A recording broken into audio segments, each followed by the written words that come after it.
India, one of the world's fastest growing major economies, is being strangled by an energy crisis.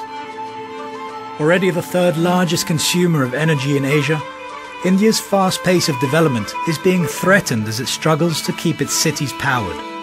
Persistent blackouts plague the country, with up to a 12% shortfall of energy during peak consumption hours. About a quarter of its massive 1.2 billion population still has no or limited access to electricity. But with India enjoying 300 days of sunshine a year, those in the solar industry smell a big opportunity.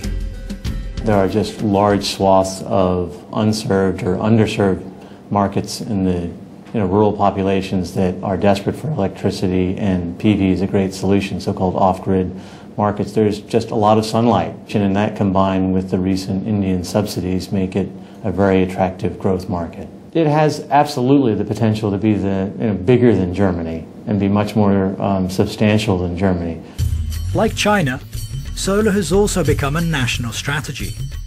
The government aims to produce 20 gigawatts of electricity from solar power by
India have. The recently set up National Centre for Photovoltaic Research and Education at IIT Bombay has been tasked to solve that problem.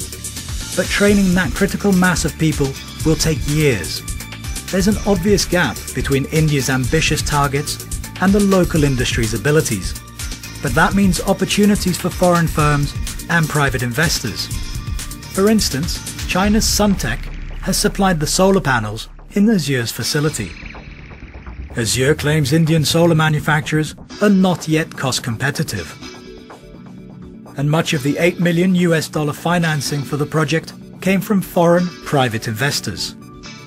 Initial cost is high. What that means is you need a very high amount of capital, a very high amount of financing, debt financing, which is required, which is a challenge, which I admit is a challenge. Solar is going to compete with other infrastructure sectors in India. So whether it's conventional power, roads, bridges, etc. The second challenge is the cost of finance.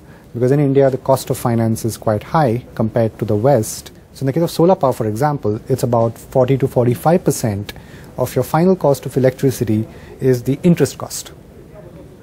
So if you're able to bring that down, if you're able to bring the cost of interest down, you're going to reduce the cost of solar power. But the real challenge is how are you going to make that happen? Today, electricity from solar power may cost twice as much as that from fossil fuels.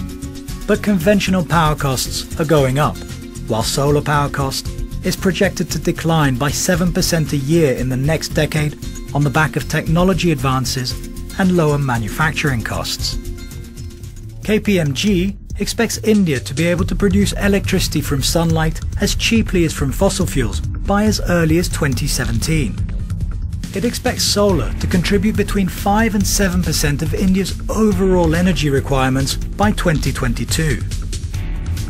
KPMG sees the same fundamentals in the solar market as it did in the cell phone market. Telecoms industry went from 2% or thereabouts to 60-odd% today in a span of 10 years because of latent demand and technological innovation which drove down the cost. Likewise, in the case of solar power, what I believe is that the combination of latent power demand and technology driving down the solar costs down, we're going to see a very rapid scale up in the latter part of this decade. The solar story extends beyond India. To help other regions in Asia develop renewable sources of energy, not just as an alternative, but a mainstream source, is the Asian Development Bank. The Manila-based organization has just launched a $2.25 billion fund for solar power projects in countries such as Thailand, the Philippines, and Bangladesh to attract needed investment. After China and India, the next big solar story may well turn out to be their smaller Asian neighbors.